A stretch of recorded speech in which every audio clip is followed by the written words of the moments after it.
சிம்பிளான பன்னீர் கிரேவி என்னோட ஸ்டைல்ல. பன்னீர் மேரினேஷனுக்கு ஒரு ஸ்பூன் கர்ட், கொஞ்சம் சில்லி பவுடர், கொஞ்சம் சால்ட் சேர்த்து ஒரு 10 நிமிஷத்துக்கு ஊற வச்சிருங்க.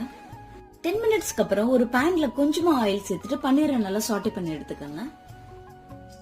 இப்போ ஒரு கடாயில 2 டேபிள் ஸ்பூன் எண்ணெய், 1 டேபிள் ஸ்பூன் பட்டர் சேர்த்துட்டு அதோடவே சோம்பு, பட்டை, பிரிஞ்சி எல்லாம் சேர்த்துக்கங்க.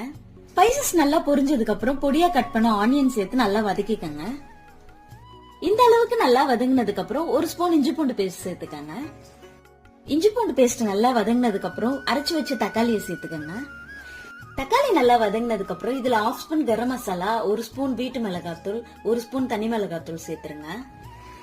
இதோடவே தேவையான அளவு உப்பு சேர்த்து நல்லா வதக்கிக்கங்க.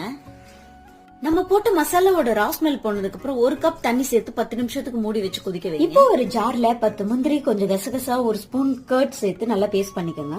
10 மினிட்ஸ்க்கு அப்புறம் நம்ம அரைச்சு வச்ச பேஸ்டையும் பன்னீரையும் ஆட் பண்ணி